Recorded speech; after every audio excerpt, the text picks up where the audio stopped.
যেমন মনে করুন এখানে এতগুলো মাইক চারদিকে ছড়িয়ে ছিটিয়ে রয়েছে, একজন কেউ যদি এসে নিয়ে যেতে চায় তো আমি নিয়ে যেতে দেবো সবাই। আল্লাহু আকবার,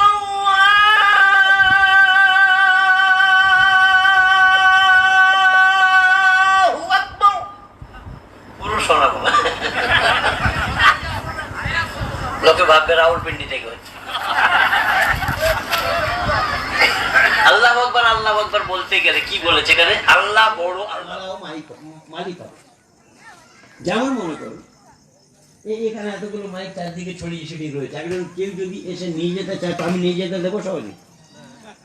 এর মালিক কি আমি? এর রক্ষা করার দায়িত্ব আমার সব জায়গায়। তাহলে এই জিনিসটা, তুমি একটা গাড়িতে সফর করছো, সেই গাড়িটা যদি কেউ ক্ষতিগ্রস্ত করতে চায়, ক্ষতি করতে চায়, তাকে তুমি রক্ষা করবে না ক্ষতি হতে দেবে? রক্ষা করতে হবে। কিন্তু তোমাদের ভেতরে সেই জিনিসটি নেই। যদি সেই ভাব তোমাদের ভেতরে থাকতো তাহলে শাহিনবাগে ফায়ার ব্রিগেড জ্বালাতে না, তোমরা শুধু ফায়ার ব্রিগেড, অনেক গাড়িতে আগুন লাগিয়েছে।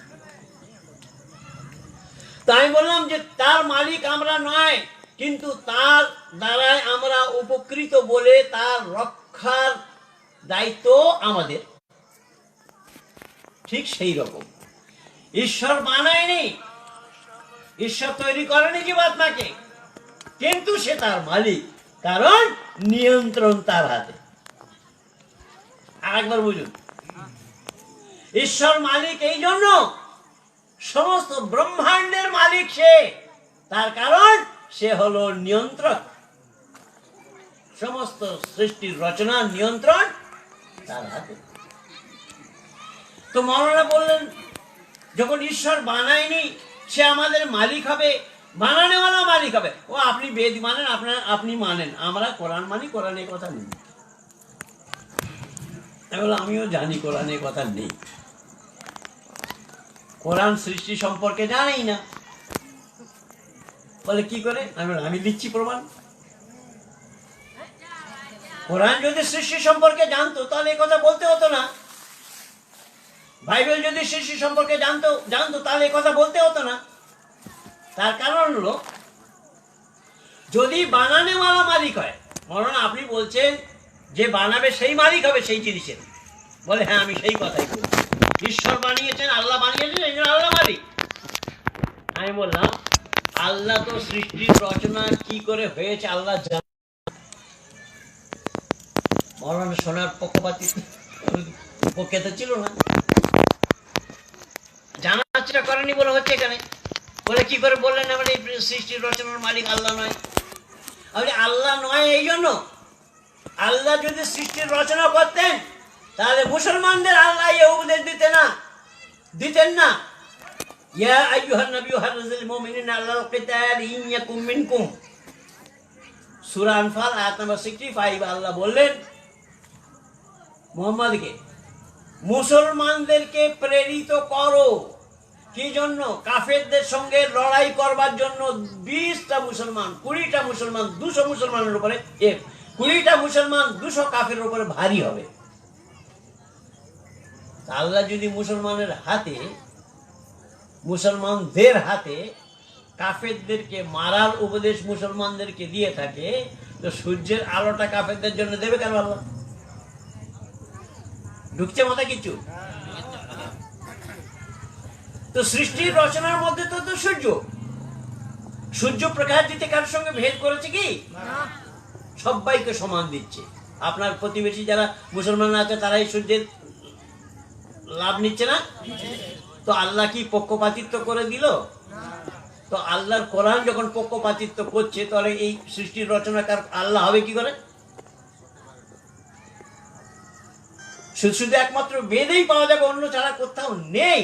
আমি একবারে গ্যারান্টি দিয়ে বলছি। তো মৌলানা বললেন তাহলে সে যে বানানো না সে মালিক হবে? আমি বললাম হ্যাঁ, বিনা বানিয়ে মালিক হবে। বলে মানুন আপনি?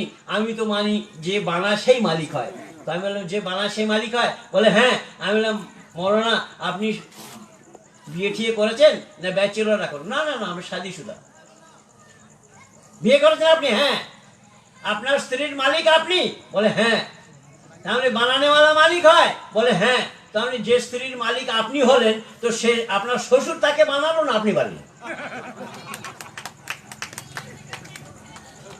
ভাই বানানেওয়ালা যদি মালিক হয়ে থাকে তো তার বানানোওয়ালা তুমি নয়, তুমি তার মালিক হচ্ছে কি করে?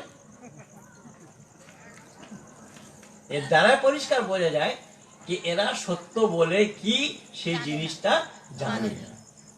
যদি সত্য জানা থাকতো তাহলে এইভাবে অসত্য জিনিসের প্রতিপাদন করতো না।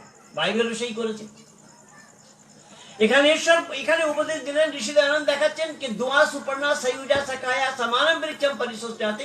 ঈশ্বর, প্রকৃতি আর জীব একে অপরের মিত্র, বন্ধু, দোস্ত, সখা। উদাহরণ দিয়েছেন ঋষি দয়ানন্দ সরস্বতী যে একটা বৃক্ষ, গাছ, সেই গাছের উপরে দুটো পাখি বসে আছে, একটা পরমাত্মা রূপী পাখি আর একটা জীবাত্মা রূপী পাখি। তবে এটা মনে করবেন না যে মহেন্দ্র পাল আজই ঈশ্বরকেই পাখি বানিয়েছে, কেবল উদাহরণ দিচ্ছে, আমি উপমা দেওয়া হচ্ছে। আবার অনেক সময় মানুষ উপমাকেই মা বলে মনে করে না, তখন গন্ডগোল হয়ে যাবে। তো এখানে ঋষি দয়ানন্দ দেখাচ্ছেন, বলছেন যে একটা পাখি হলো পরমাত্মা রূপী আর একটা জীবাত্মা রূপী।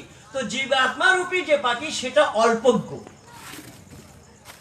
সর্বজ্ঞতা তার ভেতরে নেই। আর যে পরমাত্মা রূপ পাখি সে সর্বজ্ঞ, তাকে আনস্নান্যবিচাক্ষিতি, তাকে খেতে হয় না, পান করতে হয় না, কিন্তু পৃথিবীর ব্রহ্মাণ্ডে কোথায় কি আছে সমস্ত জ্ঞান তার ভেতরে। বুঝলেন? ঢুকছে মাথায় কিচ্ছু? তো ঋষি দয়ানন্দ বললেন সে সমস্ত ব্রহ্মাণ্ডের মালিক বলে সে তাকে খেতে হয় না, পান করতে হয় না, আনস্নান্য অবিচাক্ষিতি। সে বিনা খেয়ে বিনা পান করে সে জানে এর স্বাদ কি, টেস্ট কি, জায়গা কি, লজ্জত কি। কিন্তু মানুষ যারা আমরা অল্পজ্ঞ, যদি যতক্ষণ পর্যন্ত না খাবো তার স্বাদ আমরা জানতে, সেজন্য আমি আগেই বলেছি রসগোল্লা রসগোল্লা বললে মুখ মিষ্টি হবে না, তাকে খেয়ে দেখতে হবে, তার স্বাদ নিতে হবে। বাইবেল ওরা জানেন এই কথা। বাইবেল বলছে না, এই কি করে হয়?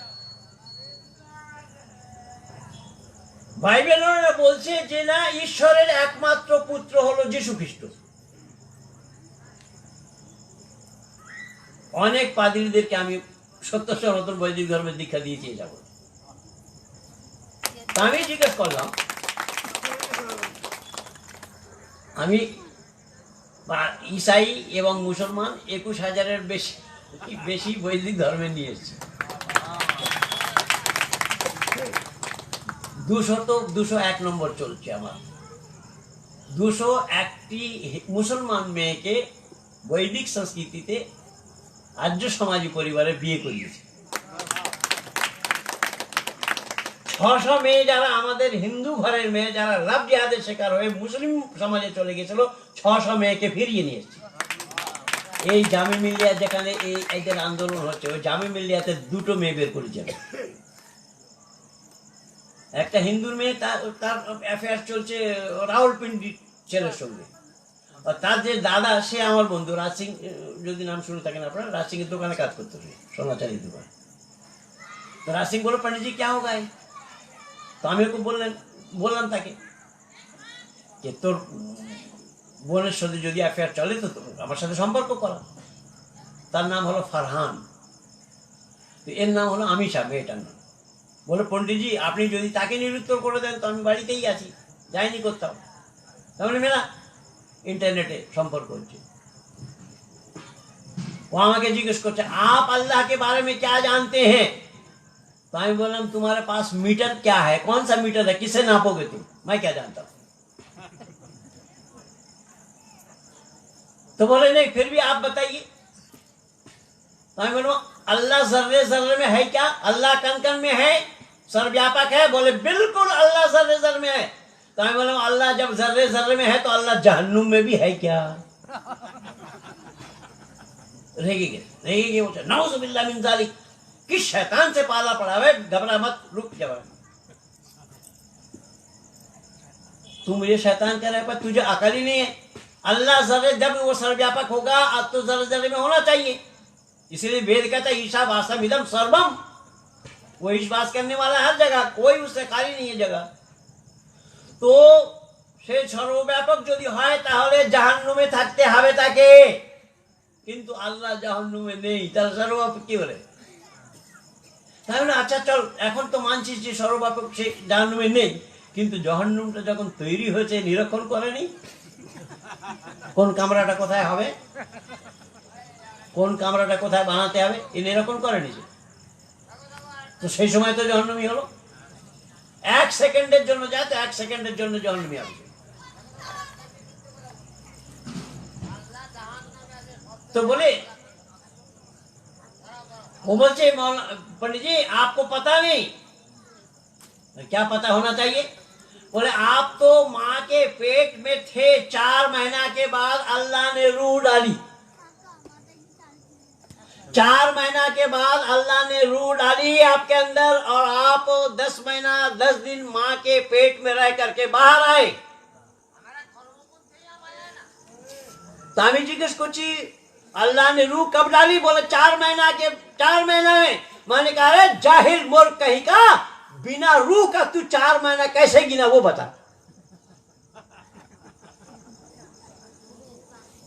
रूह डाललो ना तो 4 मास गिनबे की करे, की दिए गिनबे? कि বাচ্চার आयु 4 मास, वो तो आयु बोलছে না, যে বাচ্চার आयु 4 मास হয়েছে, আর রূহ দেওয়া হয়েছে 4 মাস বাদে। তো রূহ যদি 4 মাস বাদে যদি সোল দেওয়া হয়, তার ভেতরে আত্মা যদি প্রবেশ করানো হয়, তাহলে সে বিনা আত্মায় সে 4 মাস জানবে কি করে? ঋষি দয়ানন্দ বললেন এসব অসত্য চলবে না।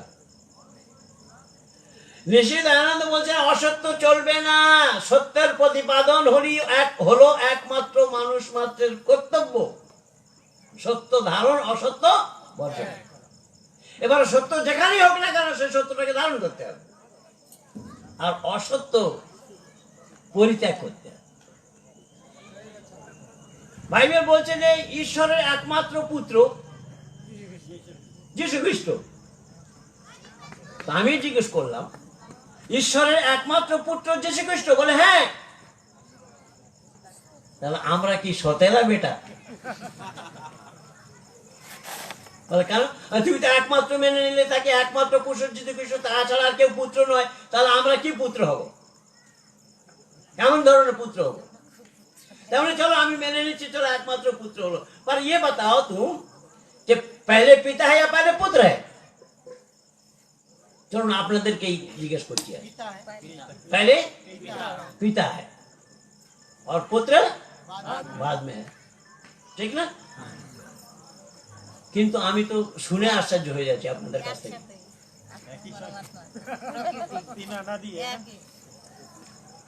আমি শুনে আশ্চর্য এই জন্য হচ্ছি যে আপনার এই এলাকায় যা বাচ্চারা গুরুকুলে পাঠিয়েছে, যদি আর্য সমাজ সম্পর্কে, ঋষি দয়ানন্দ সম্পর্কে, বেদ সম্পর্কে যদি জ্ঞান না থাকতো, জানকারি না থাকতো, তো গুরুকুলে পাঠাতেন কেন?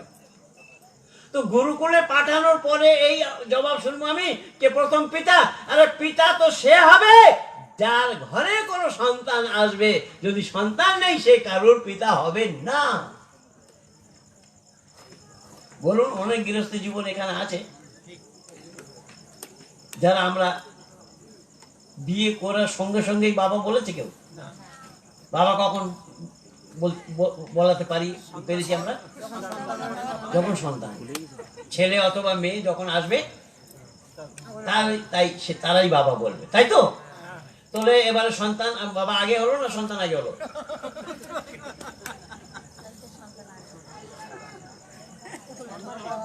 হ্যাঁ, সন্তান আগে। এবারে সন্তান যদি আগে কেউ বলে, তাহলে বিনা বাবার সন্তান হবে কার? হবে, বিনা বাবার সন্তান হয়ে যাবে। হ্যাঁ, কিন্তু ওখানে কুমারী মরিয়মই সন্তান জন্ম দিল। বাইবেল বলছে মেরি নামের একটি মহিলা কুয়ায় জল ভরতে গেল, সেখানে একটা परछाई ছায়া দেখলো, দেখে ঘাবড়ে গিয়ে বলছে কে তুমি? ছায়া বলছে যে আমি আল্লাহর ফেরেশতা গ্যাবরাইল, আমি তোমাকে একটি সূচনা দিতে এসেছি, তোমার পেটে এক সন্তান হবে। মেরি বলছে, আরে কোনো পুরুষ আমার শরীরে হাত লাগায়নি, আমি কুমারী, আমার পেটে বাচ্চা, এ তো অসম্ভব। বাইবেল বলছে আল্লাহর কাছে, গডের কাছে, ইহোবার কাছে অসম্ভব নামের কোনো জিনিস নেই। এর উপরে মোহর লাগাচ্ছে কোরআন।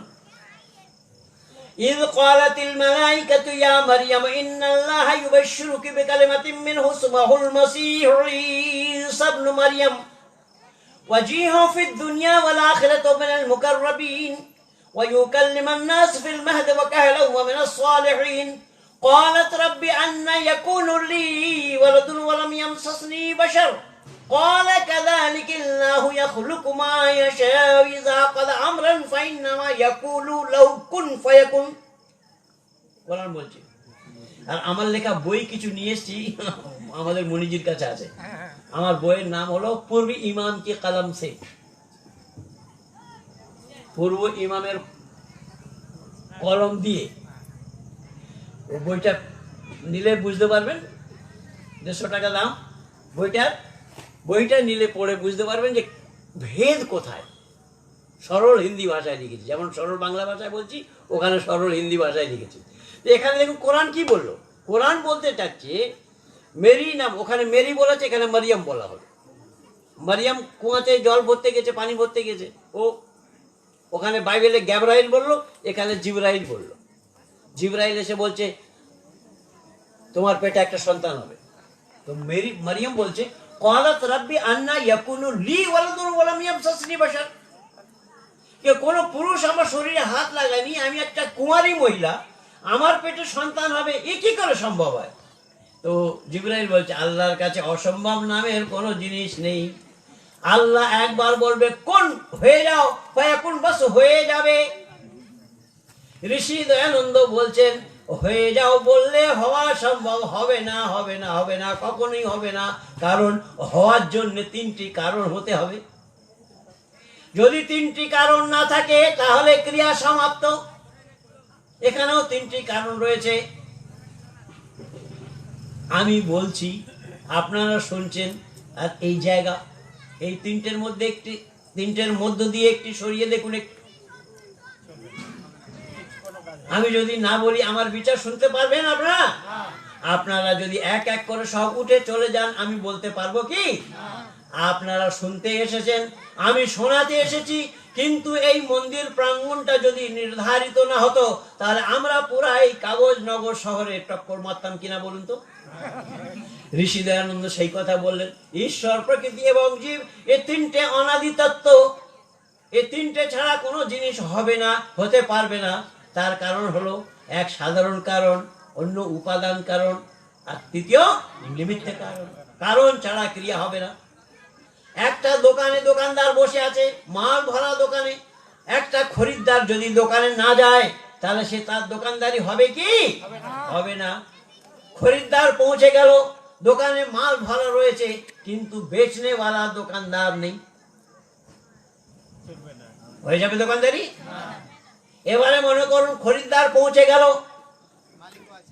দোকানে মালিকও বসে আছে, কিন্তু মাল নেই, মনে করুন ঠন ঠন গোপাল, হয়ে যাবে দোকানদারি? ঋষি দয়ানন্দ বললেন এই 3টি জিনিস ছাড়া কোনো জিনিস তৈরি হবে না। কোরআনও জানে না এ কথা, বাইবেলও জানে না এ কথা। যদি তারা এই সত্য জিনিসটি জানতো তাহলে আজ মানুষ সমাজে তার এই বিভ্রান্তি সৃষ্টি। আমি জানি না, অনেক ভিডিওতে আমি বলে রেখেছি, अभी आदतें मानव में कैसी आ गई। मानव मानव को देख करके भौंक रहा है, चिल्ला रहा है, काट रहा है, जबकि ये आदत कुत्तों में थी। कुत्ता ही एक दूसरे कुत्ते को देख करके भौंकता है ना, तो आपके यहाँ नहीं होगा शायद। তো আমি বলেছি কি মানুষের মধ্যে এই বৃত্তি আসলো কি করে? কুকুরের আদত মানুষের ভেতরে আসলো কি করে? কুকুরের অভ্যাস মানুষের ভেতরে ঢুকলো কি করে? মানবতা লোপ পাওয়ার জন্য। তাই ঋষি দয়ানন্দ বললেন ঈশ্বর, প্রকৃতি এবং জীব, এই 3টে জিনিস ছাড়া কোনো জিনিস তৈরি হতে পারবে না। ঋষি দয়ানন্দ সত্যাত প্রকাশের কুমোরের উদাহরণ দিয়েছেন। একজন কুমোর যে মাটির সামান তৈরি করে, আসবাব তৈরি করে, মাটি, চাক এবং কুমোর। মাটি আছে, চাক নেই, মাটি আর কুমোর আছে, জিনিস তৈরি হয়ে যাবে? হবে না। কুমোর আছে, চাক আছে, মাটি নেই, তৈরি হবে? হবে না। ঋষি দয়ানন্দ বললেন একটা দিয়ে তৈরি, একজনের তৈরি, একজনের মাধ্যমে তৈরি। এই তিনটেই অনাদি তত্ত্ব। এই তিনটে ছাড়া সৃষ্টির রচনা হবেই না। কিন্তু কোনোদিনই কোরআন ও বাইবেল এই জিনিস জানার চেষ্টা করেনি। তাই ঋষি দয়ানন্দ বললেন এই তিনটে গুণ দেখো ঈশ্বরের মধ্যে। ঈশ্বরের মধ্যে যদি তিনটে গুণ থেকে থাকে তাহলে সেই ঈশ্বর। যদি তিনটে গুণ না থাকে তার ভেতরে, তাহলে তাকে ঈশ্বর বলো না। তোমার ঈশ্বর বলাতে সেই ঈশ্বর হতে পারবে না। যেমন মনে করুন মাইকটাকে আমি কিছু রেডিও বলি, হবে মাইক রেডিও। এই মোবাইলটা রেলগাড়ি বলি, সম্ভবই না। তো এখানে মানবতা বলছে সেইটাই, যে বস্তু যেমন আছে তাকে ঠিক ঠিক তেমন বলা, জানা। এরকম মানবতা।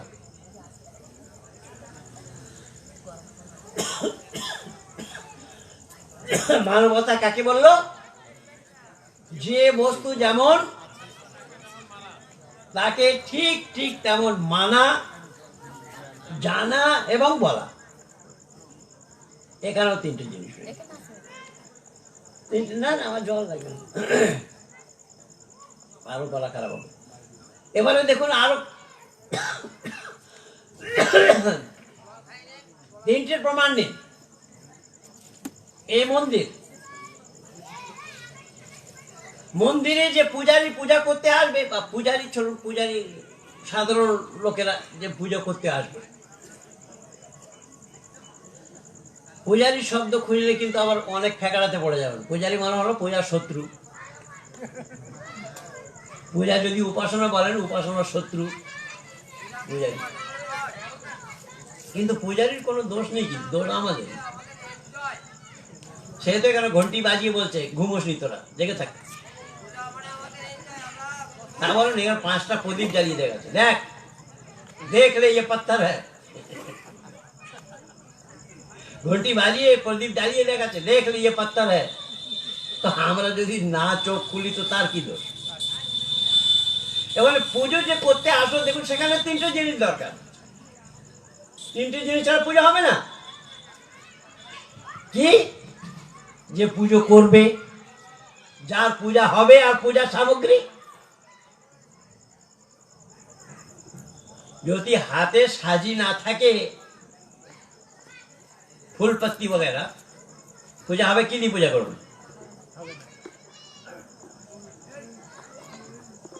এখন মনে করুন তাকে লেগেছে খিদে, যাকে পুজো করতে। যা পুজো শব্দের অর্থ হলো সেবা করা।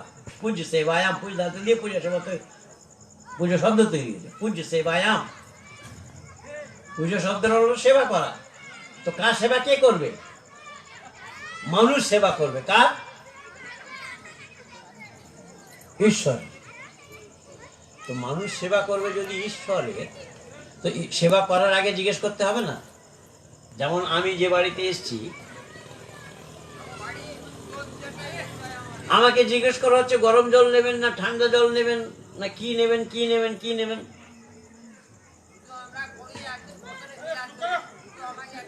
তো আমার যেটা দরকার, যেটা সেই জিনিসটা যদি আমি না পাই, তো আমার পূজা হবে? হবে না। তখন লেগেছে খিদে, তাকে দেখাচ্ছে ফুল, খিদে তৃপ্তি হয়ে যাবে। দুধ নিয়ে এসে, সে দুধ পিওর দুধ না জল মেলা দুধ, নাকি দুধ মেলা জল। আর যার উপরে চড়ানো হচ্ছে সেও জানতে পারবে না কি পিওর দুধ না জল মেলানো দুধ, সেও জানে না।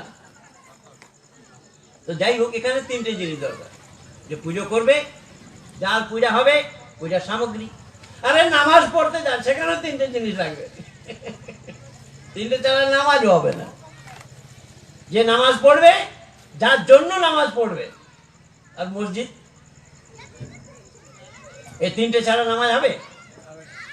আপনি বলেন হ্যাঁ না, মসজিদে না গিয়ে রাস্তায় পড়বো। হ্যাঁ রাস্তায় পড়ো, কিন্তু নিন এখানে যে নামাজ পড়বে, যার জন্য পড়বে, আর নামাজ ছেড়ে দিন মসজিদ। সেখানে তিনটে জিনিস হবে না। ঋষি দয়ানন্দ সেইটা বেদ থেকে তুলে ধরে বলছেন যে আমরা জানি না, জানার চেষ্টা করছি না কে ঈশ্বর, কাকে ঈশ্বর বলছি আমরা। আর সৃষ্টির রচনা যদি না জানা হলো, তাহলে ঈশ্বরকেও জানা যাবে না। ঈশ্বরকে জানতে হলে সৃষ্টির রচনা কিভাবে হয়েছে সেটাকে জানতে হবে প্রথমে।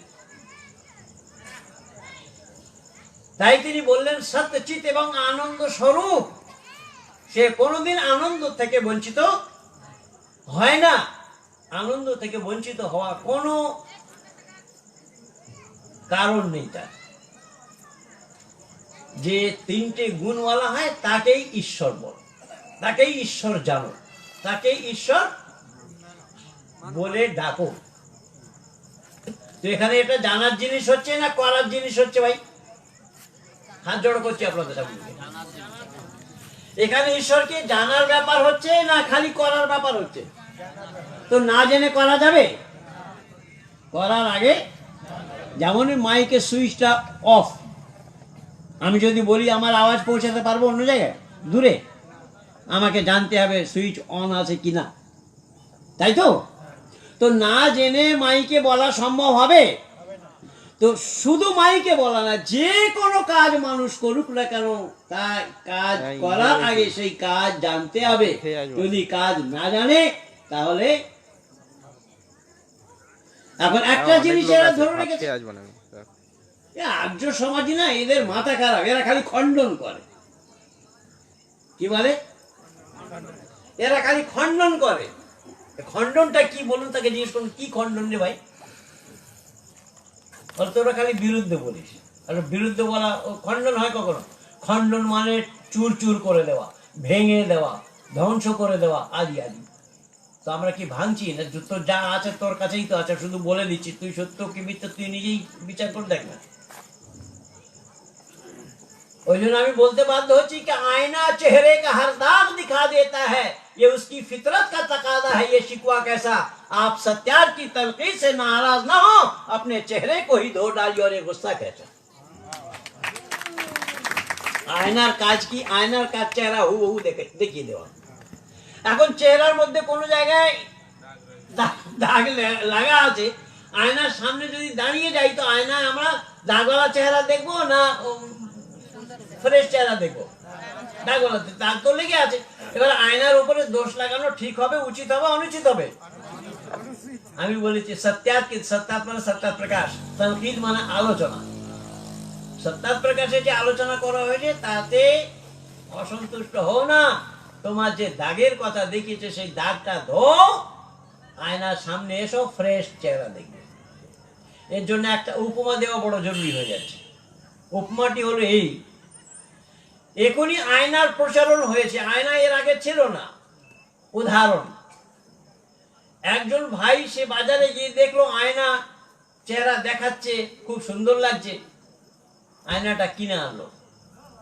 কিনে এনে বাড়িতে দিনভর কয়েকবার দেখে, আর আলমারির ভেতরে বা বাক্সের ভেতরে লুকিয়ে রাখে। ওর স্ত্রী একদিন দেখছে না, আমার স্বামী কিছু দেখে আবার ফের ওর ভেতরে ঢুকিয়ে দিল। কি সেটা? আমাকে তো দেখায়নি কোনোদিন। স্বামী একদিন বাইরে চলে গেল, ও দেখে বউটা কি জিনিস, আয়না বের করে দেখে। ও আয়না দেখেনি সেও কোনোদিন, সে নিজের চেহারা দেখে কাঁদতে আরম্ভ করলো। বাড়িতে শাশুড়ি রয়েছে, মা, বাবা বউকে জিজ্ঞেস করছে, বৌমা তুমি খাচ্ছ কেন? মা দেখুন না আপনার ছেলে কি করেছে। কি করেছে রে বাবা? আরে সে তো বাজার থেকে কোনো অন্য একটা মেয়েকে ধরে নিয়ে এসছে। মা বললো তাই নাকি? হ্যাঁ। দেখা আমাকে দেখি কে মেয়েটা। মার হাতে দিয়েছে, মা নিজের বৃদ্ধ চেহারাটা দেখছে। মা বলে হ্যাঁ আমার ছেলে ভুল করেছে, তবে সে এমন গাধা, সে তো আমারও জানা ছিল না, ওর বাজার থেকে যদি কোনো মেয়ে আনার দরকার ছিল ও জন দিকে আনতো, তো বুড়োর মতো নিয়ে এসছে। তো গন্ডগোলটা হচ্ছে সেইখানটা। আমরা সত্যর ধারে কাছে যাব না, সত্য জানার চেষ্টা করবো না। ওই জন্য ঋষি দয়ানন্দ বললেন যে আমি এই সত্যার্থ প্রকাশের মধ্যে যে সমস্ত জিনিসগুলো তুলে ধরেছি সেইগুলো তোমরা মানুষ হওয়ার জন্য বিবেচনা করো, কারণ মানুষ ছাড়া বিবেচনা করার শক্তি অন্য কারো কোনো প্রাণীর নেই। এবার আমরা মানুষ হয়ে যদি কোনো বিচারপূর্বক কোনো কাজ না করি, কোনো কথা না মানি, কোনো কথা না শুনি, বা বিচারপূর্বক কোনো কাজ না করি, তাহলে আমরা মানুষে গণ্য হব না। ঋষি দয়ানন্দ সেই কথা বলছেন। উনি নিজের মন থেকে কোনো কচ্ছুত বলেননি, সমস্ত বেদের হাওয়ালা এবং প্রমাণ দিয়ে বলেছেন।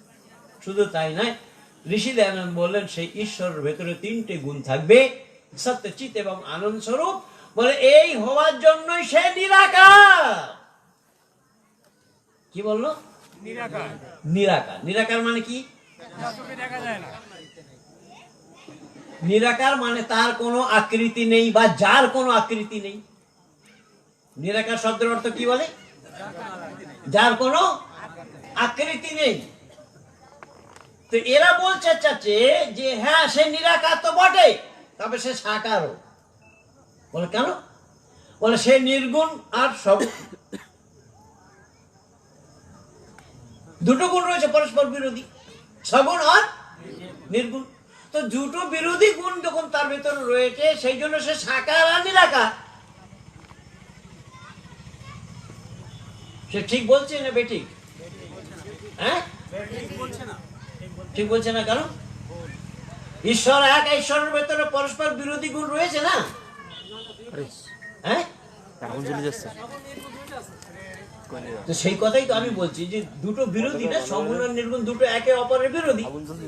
আর ঈশ্বর এক, সেই এক ঈশ্বরের ভেতরে দুটোই বিরোধী গুণ রয়েছে।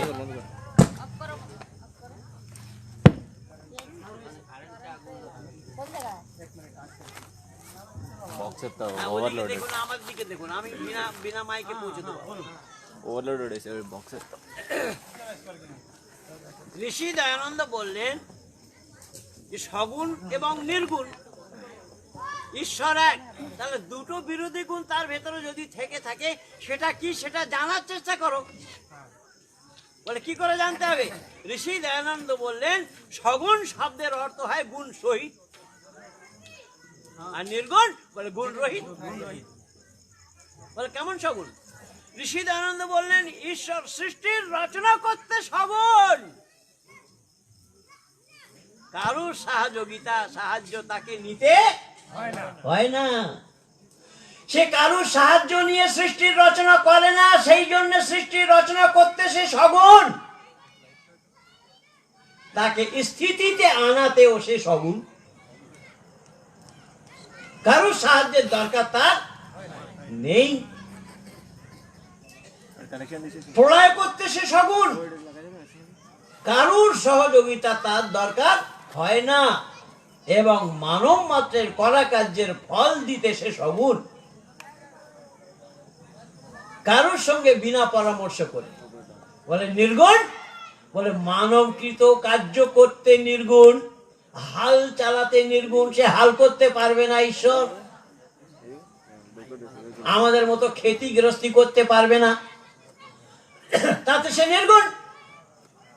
কিন্তু সে নিরাকার, সাকার নয়। সাকার হলে কি হবে? ঋষি দয়ানন্দ বললেন নাই, সাকার হলে তার দায়রা ছোট হয়ে যাবে। হ্যাঁ, তার যে আকৃতি সেটা ছোট হয়ে যাবে, তার দায়রা ছোট হয়ে যাবে, মর্যাদা ছোট হয়ে যাবে, মর্যাদার উপর আঁচ লাগবে। বলে কি করে? বলে মর্যাদার উপরে আঁচ এই করে লাগবে, সে নিরাকার হওয়ার জন্য সর্বব্যাপক। যদি সাকার হয় তাহলে এক দেশি হয়ে যাবে।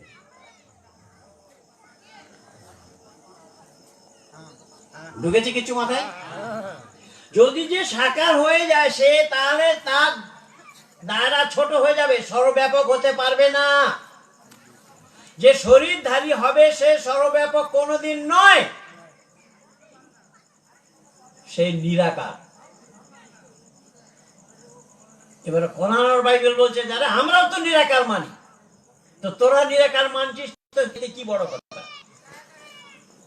কিন্তু আমি আপনাদের জানিয়ে দিচ্ছি, কোরআন বলতে থাকে, বলে কেবল আল্লাহ নিরাকার, কিন্তু কোরআনের আল্লাহ নিরাকার নয়। কোরআনে আল্লাহ বললেন এ কথা, ওয়ালাকাদ খালাকনাস সামাওয়াতি ওয়াল আরদি ফি সিত্তাতি আইয়ামিন সুম্মা ইসতাওয়া আলাল আরশি ইউদাব্বিরুল আমরা ইউফাসসিরুল আয়া। এক জায়গা নেই, কয়েক জায়গা, প্রায় 6 জায়গায় আল্লাহ বললেন ওয়ালাকাদ খালাকনাস সামাওয়াতি ওয়াল আরদ, আল্লাহ তৈরি করলেন, বানালেন। খালাকনা মানে বানানো, সামাওয়াত ওয়াল আরদ মানে জমিন আর আসমান, সিত্তা মানে 6, আইয়াম মানে দিন, 6 দিনে। 6 দিনে আল্লাহ কি বানালেন?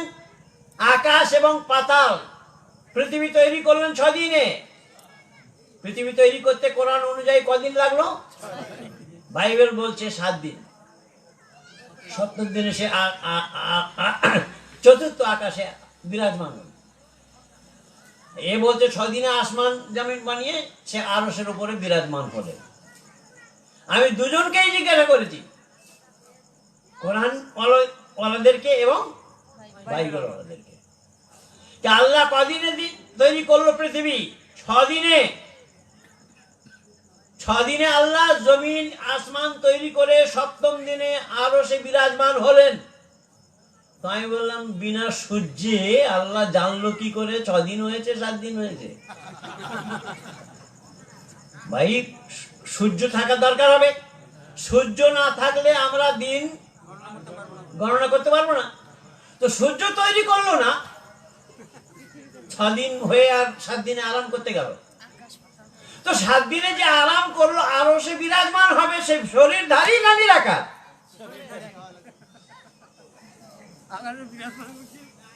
ভাই, যে আরো সে বসবে তাকে শরীর রাখতে হবে না? না বলুন, আপনারা কি বলছেন? আমি আপনাদের কাছে হাত জোড়ো করছি, পায়ে পড়তে আমার একটু দ্বিধা হবে না, কিন্তু একবার মুখ শুদ্ধ করে নিন, বিচার শুদ্ধ করে নিন। ঋষি দয়ানন্দর কত বড় অবদান! ঋষি দয়ানন্দ মানব সমাজকে কি দিয়ে গেলেন। আমি জিজ্ঞাসা করেছি কোরআন এবং বাইবেল দের অনুযায়ীদের, কোরআন এবং বাইবেলের অনুযায়ীদের, যে আল্লাহ যখন, গড যখন, ইহোবা যখন সূর্য বানালো, বাইবেল বলছে 4th দিনে সূর্য বানিয়ে। বেটা, 4th দিন তুই গিললি কি করে বিনা সূর্যে? বল না।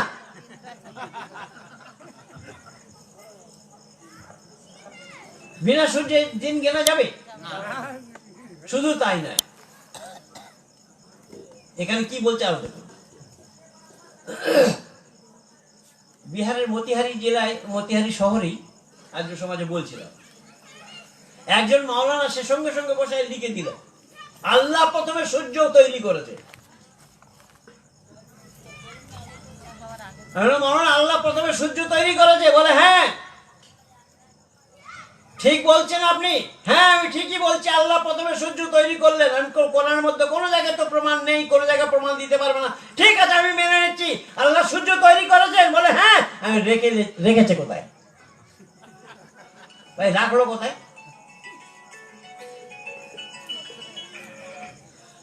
তো সূর্য তৈরি করে যখন আল্লাহ সূর্য তৈরি করলে, রাখার জায়গাটা আগে থাকতে হবে না? থাকতে হবে না? ওই জন্য বেদ বলছে আকাশাদ বায়ু, বায়ুর অগ্নি, অগ্নির আপা। আকাশ মানে স্পেস, জায়গা। যদি জায়গা না থাকে তাহলে তৈরি হবে না। मेरा प्रवचन चल रहा है, मैं बाद बात करता हूं।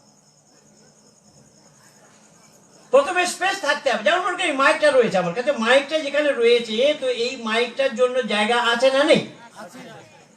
এবারে দেখুন, শুধু এখানে নয়, তাই আরো কি বলছে ইসলাম? একদিকে বলতে চাচ্ছে আল্লাহু আকবার,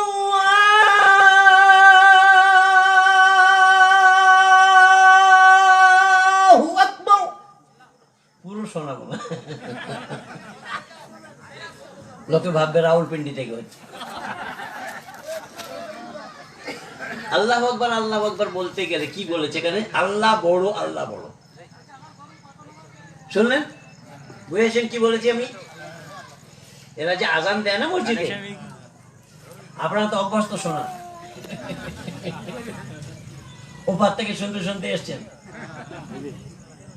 আল্লাহু আকবার বলো, আল্লাহ বড়, আল্লাহ বড়। তা আমি বললাম, মিথ্যে কথা কেন বলছো ভাই তোমরা?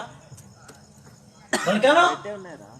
বলে আল্লাহ যদি বড় হয়, যে আরশে আল্লাহ বসছেন, সেই আরশটা আল্লাহ চাইতে বড় কি করে হয় না? যদি আল্লাহ বড় হয়ে যায় আরশ থেকে, তাহলে চারদিক থেকে আল্লাহকে লটকাতে হবে। আল্লাহ বড় কি করে হয় না? আল্লাহ বড় না আল্লাহ সিংহাসন বড়? সিংহাসন যদি বড় না হয়, তা আল্লাহ বসবে কি করে সেখানে? কেন এইভাবে ভাঁতবাজি করছো? আল্লাহ আকবার চেল্লাচ্ছে পারবে। তো ব্যাপারটি হলো, ঋষি দয়ানন্দ এইখানে পরিষ্কার ভাবে বললেন, সে নিরাকার, সাকার হবে না, হতে পারবে না, হওয়া সম্ভব নয়। সাকার হলে সে এক জায়গায় হয়ে যাবে, সব ব্যাপক হবে না। যখন কোরআন বলছে আমরাও আল্লাহকে নিরাকার মানি, কিন্তু কোরআন থেকেই প্রমাণিত হচ্ছে আল্লাহ নিরাকার নন। আল্লাহ সাকার, যে আরো সে বসতে, সে নিরাকার কি করা হয়? আমি বলছি না, কোরআন বলছে এই কথা। ওয়ালাকাদ খালাকনাস সামাওয়াতি ওয়াল আরদি ফি সিত্তাতি আইয়ামিন সুম্মা ইসতাওয়া আলাল আরশ ইউদাব্বিরুল আমরা ইয়াফসসুল আয়াত। আরশের উপরে বিরাজমান হলেন। তো যে আরশের উপরে বসবে, তাকে শরীরধারী হতে হবে, মুজাসসিম হতে হবে না? লা মুজাসসিম থাকবে, সে শরীরধারী হতে হবে না, নিরাকার থাকবে। তো ঋষি দয়ানন্দ বললেন, ঈশ্বর নিরাকার, সে সাকার কোনোদিনও হতে পারবে না। তার কারণ তোমরা না জেনে এটাকে বলছো, যদি জানার চেষ্টা করো তাহলে তাকে নিরাকারই পাবে, সাকার সে হতে পারবে না। তক্ষুনি ঋষি দয়ানন্দ বললেন, সচ্চিদানন্দ স্বরূপ নিরাকার, যার জন্য সে সর্বশক্তিমান। দেখুন, এক নামের সঙ্গে অন্যের নামের সংজ্ঞা কিভাবে বসিয়েছেন। সর্বশক্তিমান বলতে গেলে আমরা কি বুঝি? হ্যাঁ, সমস্ত শক্তি তার কাছে আছে। সবকিছু আছে যার কাছে? না, হ্যাঁ, বলুন বলুন বলুন, জোরে বলুন না। আরে ভাই, ভুল না হলে শোধরানো হবে কি করে? সবার থেকে শক্তিমান যে, তারপরে সর্বশক্তিমান বলে। কোন মানুষ পৃথিবীতে সবার চাইতে শক্তিমান হবে না, প্রথম কথা, হতে পারবে না। তো সর্বশক্তিমান অর্থে এখানে আসবে না এইভাবে। সর্বশক্তিমানের অর্থ ঋষি দয়ানন্দ কি করেছেন দেখুন। সর্বশক্তিমানের অর্থ ঋষি দয়ানন্দ করলেন যে, যার কাজের জন্য কারো সহযোগিতা তাকে নিতে হয় না, যার জন্য সে সর্বশক্তিমান। বোঝাতে পারলাম? তার আয়ত্তে যে কাজ, তার অধীনে যে কাজ, হ্যাঁ, তার মাধ্যমে যে কাজ, সে কারো সহযোগিতা নেয় না, যার জন্য সে সর্বশক্তিমান। এবারে কোরআন আল্লাহ যদি বলে আল্লাহ সর্বশক্তিমান, কিন্তু কোরআনে আল্লাহ ফেরেশতাদের সহযোগিতা ছাড়া আল্লাহর কোনো কাজ হবে না। আল্লাহ প্রত্যেক মুসলমানদের কাঁধে দুটো ফেরেশতা বসিয়ে রেখেছেন, কাতেমিন আর কেরাবিন। তারা নেকি এবং বদি লেখে, পাপ এবং পুণ্য লেখে। যাতে লেখা হয় সেটা আমল নামা বলা হয়, একটা কাগজ বা খাতা। খাতা থাকলে শুধু লেখা হবে না, খাতাতে লেখার জন্য কলম থাকতে হবে। যার জন্য আল্লাহ তাআলা সৃষ্টির রচনাতে প্রথমে কলম তৈরি করলেন। ইকরা বিইসমি রাব্বিকাল্লাযী খালাক, খালাকাল ইনসানা মিন আলাক, ইকরা ওয়া রাব্বুকাল আকরামুল্লাযী আল্লামা বিল কলম ওয়া আল্লামাল ইনসানা মা লাম ইয়ালাম। কোরআনে আল্লাহ বলছেন এই কথা, সূরা ইকরা সূরা নম্বর 96। সেখানে আল্লাহ বললেন, সৃষ্টির রচনাতে আমি কলম তৈরি করেছি মানুষদের ভাগ্য লেখার জন্য। আল্লামা বিল কলম ওয়া আল্লামাল ইনসানা মা লাম ইয়ালাম। আল্লাহ কলম তৈরি করে মানুষদের ভাগ্য লিখলেন। এবারে চিন্তা করে দেখুন একটু, লিখতে হয় কাকে? হাত দিয়ে লিখতে হবে। হ্যাঁ, হাত দিয়ে লিখতে হবে। না হাত দিয়ে তো লিখতে হবে, সেটা বলি কাকে লিখতে হবে? যে সাকার হবে তাকে। হ্যাঁ, যে সাকার থাকবে তাই সেই লিখতে হবে তাকে যার নাকি মেমোরি ঠিক নয়। পাগল। যার ইয়াদদাস্ত ঠিক নেই। আমার মা আমাকে বললো 20টা জিনিস আনতে দিল, 20টা জিনিস আনার জন্য টাকা দিল, 20টা জিনিসের নাম বলে দিল। আমার যদি ইয়াদদাস্ত ভালো হয় আমি বিনা নোট করে 20টা জিনিস এনে দেবো, একটাও ছুটবে না। আর যদি আমার ইয়াদদাস্ত চাই না, ইয়াদদাস্তের ভালো বাংলাটা আমার খুঁজে পাচ্ছি না। স্মরণ শক্তি, হ্যাঁ পেয়েছি। স্মরণ শক্তি যদি ঠিক না হয়, লিখে বিনা আনা যাবে না। তাহলে লিখতে কাকে হচ্ছে বলে? যার স্মরণ শক্তি ঠিক নেই। তো আল্লাহ যদি স্মরণ শক্তি ঠিক থাকতো, আল্লাহ লিখতে হতো না আল্লাহকে। আল্লাহ যদি সর্বজ্ঞ হতো, আল্লাহকে লিখতে হতো না। এখানে বেদে বলছে ঈশ্বর সর্বজ্ঞ।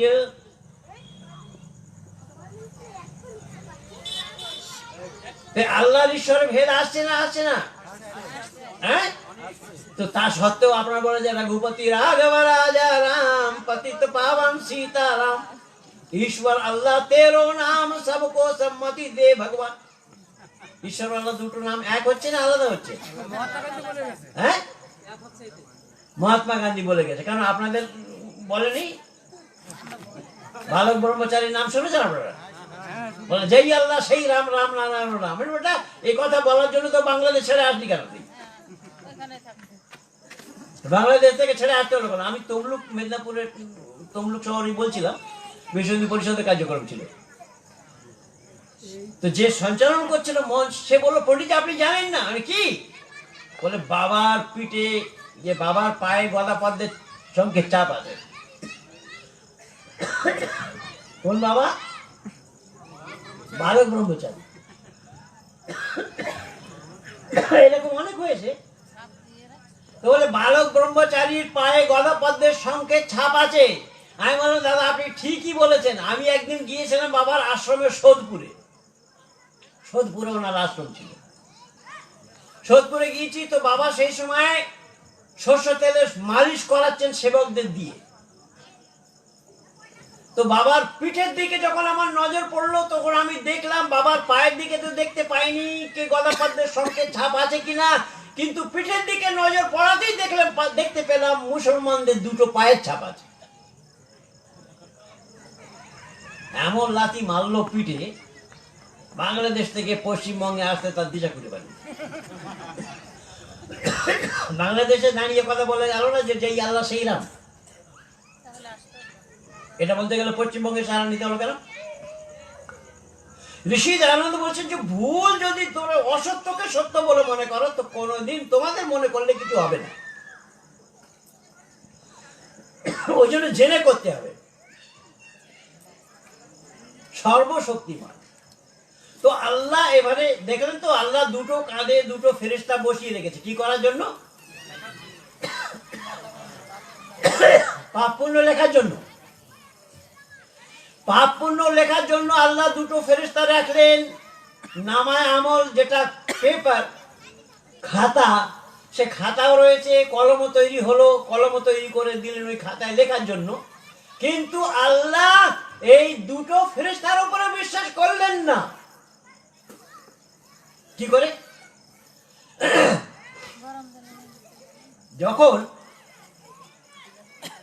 মুসলমানদেরকে কবরে শোয়ানো হবে না,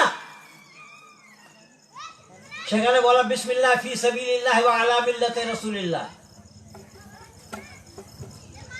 যখন কবরে শোয়ানো হবে, কবরে শোয়ানোর পরে আল্লাহ তাআলা দুটো ফেরেশতা পাঠিয়ে দেবেন।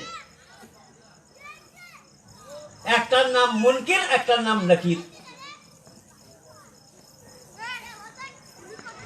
সে তাদের আমলনামা নিয়ে আসবে। এখানে লিখেছে যে ফেরেশতা লিখেছে, সে কি ভুল লিখবে? আরে বলুন না একবার, আনন্দ নিন না। এই আনন্দ সব জায়গায় পাবে না, সকলের কাছ থেকেও পাবেন না। তো আল্লাহ দুটো ফেরেশতা, আল্লাহর ফেরেশতা, সেই আল্লাহ ফেরেশতা নিযুক্ত করেছে লেখার জন্য, তার উপরে আল্লাহর বিশ্বাস, আবার দুটো ফেরেশতা পাঠিয়ে দিচ্ছে। কাফির পাঠানো হচ্ছে, তাকে পাঠাচ্ছে তার মিথ্যা না বলে।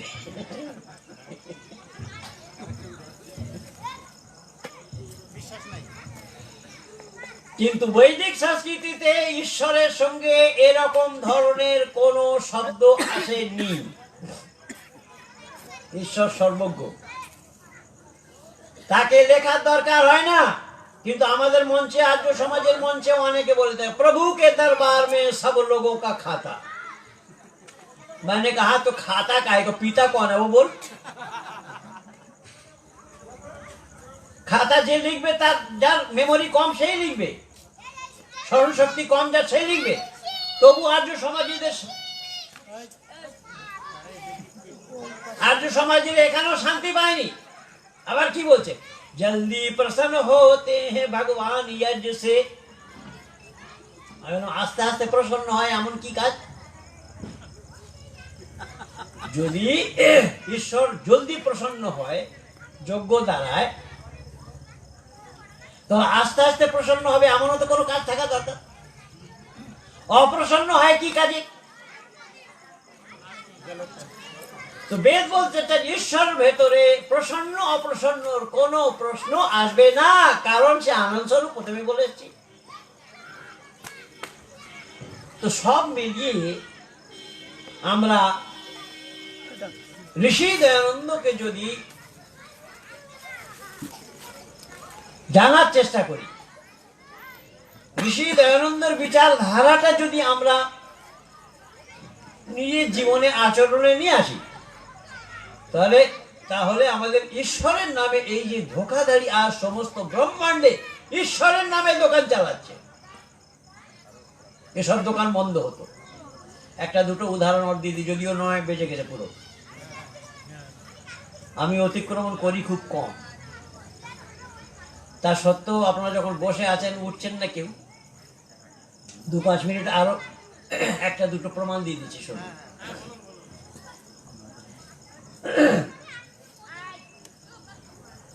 সময় নেই না কেন জানেন? আমাকে 9টা অবধি বলতে দেওয়া হয়েছে। এবারে যদি আমি 1 মিনিট বলি তো 1 মিনিটে হিংসায় পরিণত হয়ে যাবে, যার জন্য অনুমতি নিচ্ছি। এই দেখুন মুনিজি ওই বই নিয়ে এসছে, আমার লেখা বই, পূর্বে ইমাম কে কলম সে কিছু নিয়ে এসছি। যারা মনে করবেন কি লিখেছে পণ্ডিত, পূর্বে ইমাম কি লিখতে চাচ্ছে, কি বোঝাতে চাচ্ছে, কি বলতে চাচ্ছে, পেয়ে যাবেন। ঋষি দয়ানন্দ কি প্রমাণ দিচ্ছে দেখুন। ঋষি দয়ানন্দ প্রমাণ দিচ্ছে যে ঈশ্বর সম্পর্কে তোমাদের কোনো ধারণাই নেই, তোমরা জানোই না ঈশ্বর কি, কাকে ঈশ্বর বলতে হয়। যদি তোমাদের ধারণা থাকতো তাহলে ঈশ্বরের নামে এই রকম ধরনের দোকানদারি ব্রহ্মাণ্ডে হতো না। কেমন? একজন मौलाना আমি জিজ্ঞেস করলাম, मौलाना आप नमाज क्यों पढ़ते हैं? तो मौलाना ने जवाब दिया कि हम नमाज पढ़ते हैं अल्लाह का आदाब बजा लाते हैं, मेरे नमाज पढ़ने से अल्लाह राजी होते हैं। কি বললো? নামাজ পড়লে কি হয়? আল্লাহ সন্তুষ্ট হবে। তাই বললাম কেন? নামাজ পড়ার আগে আল্লাহ অসন্তুষ্ট ছিল? আরে ভাই, যদি অসন্তুষ্ট না থাকে তাকে সন্তুষ্ট করতে কি করে হবে? সন্তুষ্ট করা কি করে যাবে? তো এই যে পরিবর্তন তার ভেতরে আসে, ঋষি দয়ানন্দ বলছেন ঈশ্বরের ভেতরে সে অপরিবর্তনীয়, তার ভেতরে পরিবর্তন আসলে সে কোনো বস্তু হয়ে যাবে, ঈশ্বর হবে না।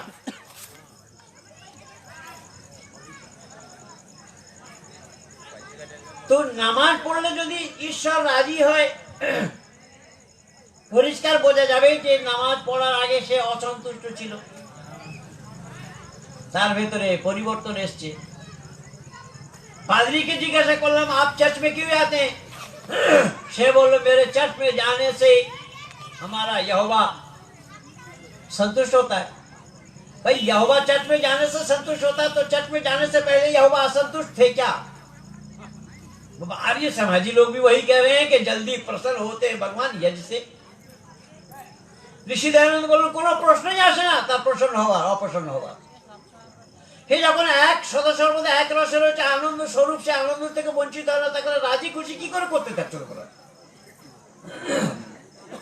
শুধু এখানে শেষ হয়নি, কবির আরো বলেছে। কবির কি বলেছে? কবির বলেছে কবিরা मन निर्मल भयो जिस गंगा की नीर, पीछे पीछे हरि फिरे कहत कबीर कबीर। কি বললো বলুন তো? কবির বলছে নিজের মনটাকে এত শান্ত করো যেমন গঙ্গার জল। কি হবে? বলে হরি তোমার পিছনে পিছনে যাবে। আর হরি কি বলছে? कहत कबीर कबीर। আচ্ছা এবার হরি বড় না কবির বড় ভাই? কি বলবেন বলুন তো? হ্যাঁ হরিকে ফেরাচ্ছে সে পিছনে। এর দ্বারা কি প্রমাণিত হলো? কবির বড় হরি ছোট। তো হরি যে ব্রহ্মাণ্ডের মালিক, সে কারোর ইবাদতের ভুখা হবে কি? এর বেদের কাছে প্রমাণ পাবেন, অন্য জায়গায় নেই। কবির এখানে বলেই ক্ষান্ত দেয়নি, কবির আরো বলেছে कबीरा खड़ा बाजार में सबकी मांगे खैर, ना कहूं से दोस्ती ना कहूं से बैर। চোরের পক্ষে বলবে আর স্বামীর পক্ষে বলবে, কারোর সঙ্গে বন্ধুত্ব, কারোর সঙ্গে শত্রুতা নেই। শুধু তাই নয়, আরো বলেছে कि पत्थर पूजन हरी मिले मैं भी पूजू पहाड़, उससे तो चक्की भरी जो पीस खाए संसार।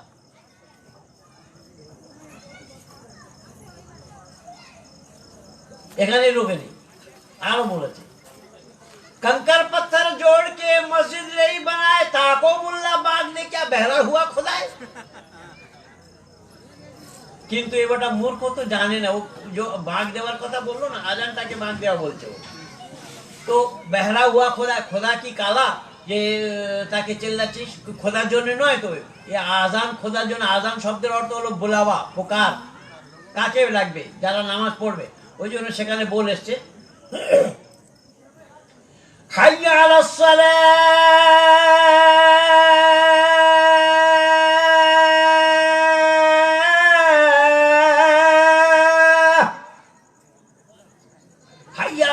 মানে এসো নামাজের জন্য।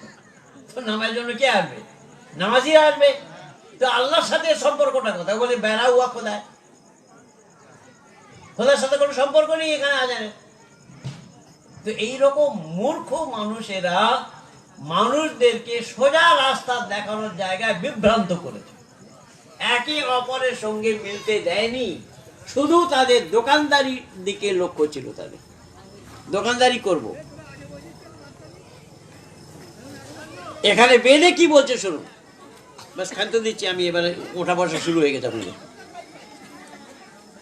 বেদ কি বলছে শুনুন, ওম প্রাণায় নমো यस्य सर्वं इदं वशे यो भूतः सर्वेश सरो यस्मिनात् सर्वं प्रतिष्ठिताम्। কে ঈশ্বর কারুর ইবাদত বা পূজার ভুখা নয়, যজ্ঞের ভুখা নয়। তুমি করবে তোমার নিজের ফায়দার জন্য করবে, ঈশ্বরের এতে কোনো লাভ নেই, লাভ হবে না। তোমরা ঈশ্বরকে জানো না বলে এই সমস্ত জিনিসগুলো বলছো। তুমি ইবাদত করো না করো, ঈশ্বরের উপরে কোনো আসর হবে না, কোনো প্রভাব হবে না, প্রভাব পড়বে না। বলে কেন? তো উপনিষদকার কত সুন্দর করে আমাদের বোঝানোর চেষ্টা করেছে। দেখুন, ঋষি দয়ানন্দ তুলে ধরলেন এইসব কথাগুলো। ঋষি দয়ানন্দ বললেন আমাদের এই পুরো স্ট্রাকচারটার নাম হলো শরীর। কি নাম? শরীরের মধ্যে আছে হাত। হাত একটা পার্ট, শরীরের পার্ট। হাত যে কাজ করে, শরীরটা সঞ্চালন কার দ্বারাই হয়?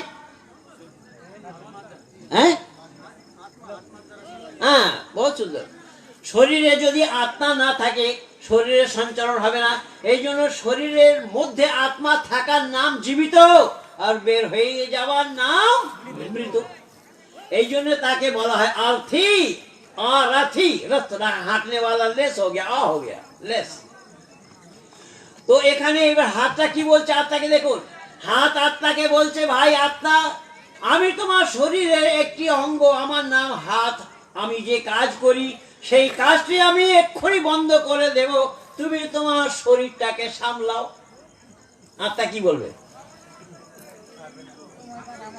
হ্যাঁ, আত্মা বলো ও হাত, তুই বন্ধ করিস তো, এখন এক্ষুনি কর, এখনই বন্ধ কর। তুই কি মনে করছিস তোর কাজ বন্ধ দিলে আমি বিগড়ে যাব, আমার ক্ষতি হবে? না না না না, পৃথিবীতে গিয়ে দেখ, অনেক লোকের হাত এখান থেকে কাটা, এখান থেকে কাটা, এখান থেকে কাটা, দুটো হাত গায়ে, তবু সে মানুষ বেঁচে আছে না? নেই ভাই।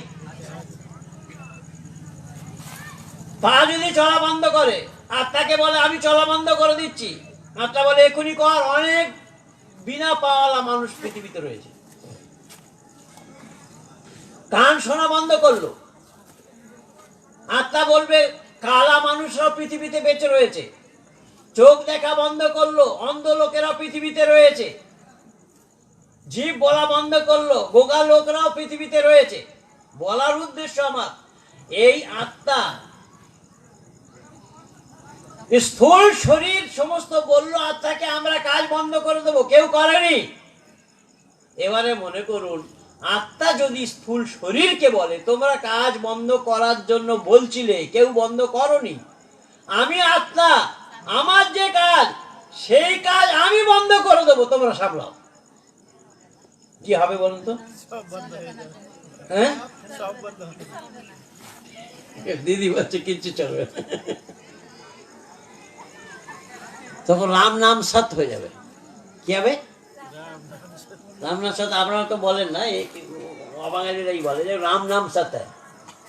কিন্তু আজ একটা অন্য জিনিস দিচ্ছি, কোনোদিন পাননি আপনার এই জিনিস। রাম নাম সৎ হ্যাঁ বলছে তো, কোথায় রাম নাম সৎ কোথায় হয়? হ্যাঁ, জোরে বলুন, শুনে নিয়েছি আমি, জোরে বলুন আরো। দিদি বলছে শ্মশানে, যখন মোড়া নিয়ে যায় তখন রাম নাম সৎ হয়। ঠিক না বেঠিক? এটাই ঠিক তো? যখন আমরা দাহ সংস্কার করানোর জন্য নিয়ে যাই মরা, তখন রাস্তায় বলতে বলতে যাই বা যেতে দেখি কি বলে তারা, राम नाम सत्य है। तो राम नाम हर जगह सत्य होना चाहिए कि केवल मुर्दों के साथ सत्य होना चाहिए? हर जगह सत्य नहीं है, क्योंकि फिटिंग गलत है।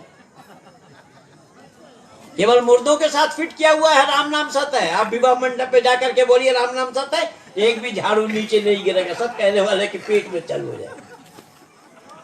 तो राम नाम वहां सत्य होगा या झूठ होगा भाई? वहां होना चाहिए, इसी में वो फिटिंग गलत है ना। फिटिंग गलत होगा तो शॉर्ट सर्किट होगा। ঋষি দয়ানন্দ বলেন তোমরা ফিটিং গলত ভুল করেছো, বলো শর্ট সার্কিট হয়েছে, পুরো লাইন তোমাদের ফুকে গেল। জানার চেষ্টা করুন। ওই জন্য আমি বললাম,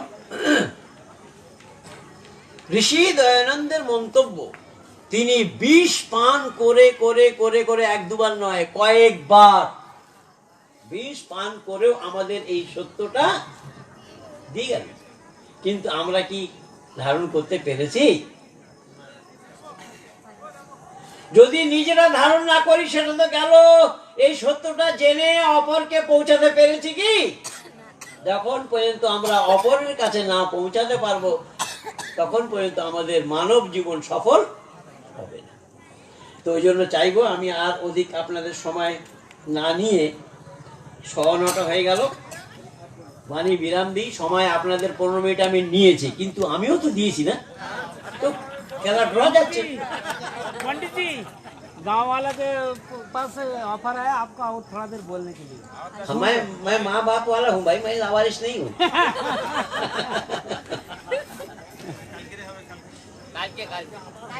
2 घंटा बोल लिया मैं। कल कल चलेगा ना? আদেশের পালন হবে একটুও, কারণ আমি প্রথমেই বলে দিই আমার মনের ভাব তো আমি ব্যক্ত করে দিয়েছি। আপনাদের পেয়ে আমি কত আনন্দিত হয়েছি আমি তো দাদাকে বলেছি তো, যে আমি নিজেকে সামলাতে পারছি না, নিজেকে সামলাতে পারছি না। তারপর ইন্সপেক্টর সাহেবের সঙ্গে কালকে পরিচয় হলো, কাল থেকে আজ অবধি আমাদের সাথে সাথেই রয়েছেন উনি। এই পরিবার কি কেমন ধরনের, যে আপনাদের স্বভাব, আপনাদের ব্যবহার, কালকে আমি অন্য জিনিস বলবো, তুলে ধরবো আপনাদের যে সত্যিকারের যে জিনিস আপনারা পেয়েছেন বা দিচ্ছেন জগৎকে। তেলেঙ্গানায় মানুষ শুধু এই বস্তিতে নেই, আরো অনেক রয়েছে, কিন্তু তারা তাদের কর্তব্যের পালন করছে। তো যে কর্তব্যের পালন করবে তার দাম বেশি হবে না, যে কর্তব্য পালন করবে না তার দাম বেশি হবে। ওই জন্য তো বারবার বলছি আপনাদের ধন্যবাদ দিয়ে আমার জীবে সে শক্তি নেই, আমার বলিতে সে শক্তি নেই যে আমি আপনাদের ধন্যবাদ দিয়ে শেষ করব। এই তো আমি বউকে বলে দিচ্ছি সকালেই, বাড়িতে বলে দিচ্ছি যে আমার গিয়া লেগে গেছে বাঙালিদের ভেতরে। তো জিজ্ঞেস করছিল কে হয়, আমি এরকম এরকম। আমার স্ত্রী অনেকে চেনে, ওই বিবেকানন্দকে চেনে, রাহুলকে চেনে, আরো কয়েকটা ছেলেকে চেনে। বিবেকানন্দ আমার বাড়ির সাথে খুব টাচে ছিল। যাই হোক, তো এই মোট হলো কথা, আমরা ঋষি যে উপদেশগুলো দিয়েছেন, আমরা বেদ থেকে সরে যাওয়ার জন্য আমাদের অধঃপতন হয়েছে, আমাদের বিনাশ হয়েছে বেদ ছেড়ে দেওয়াতে।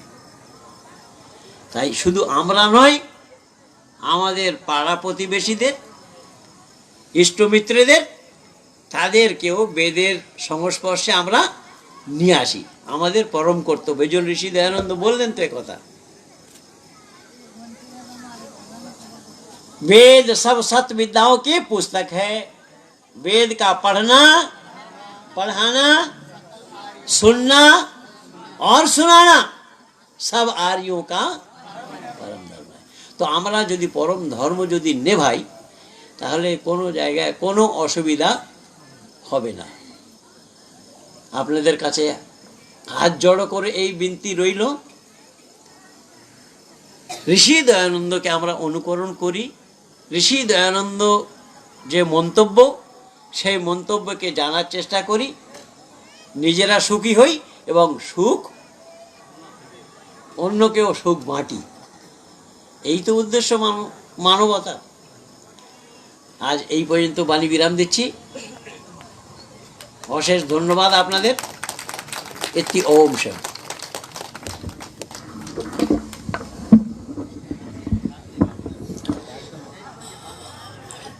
আজকে আমাদের সুদূর প্রান্ত কলকাতা থেকে আগত আচার্যজি মহারাজ, আমি আজ প্রায় 26 বছর হয়ে গিয়েছে আর্য জগতে প্রবেশ করেছি, কিন্তু এরকম ধুরন্ধর বলার বক্তা অনেক কম দেখেছি আর্য জগতে। এনার যে ভাষা, এত সরল ভাষা, আমি আজ পর্যন্ত কোনো বক্তার মুখে শুনতে পারি নাই। এটা আমার জীবনের সত্য কথা। তো আপনারা, আমি মনে করি এই অমৃতবাণী শুনবার জন্য আগামীকাল, আজকে যারা আসছেন আপনারা এক একজনের 10 জন করে নিয়ে আসুন, আর এই অমৃতবাণী আপনারা শুনুন বা আমরাও শুনব।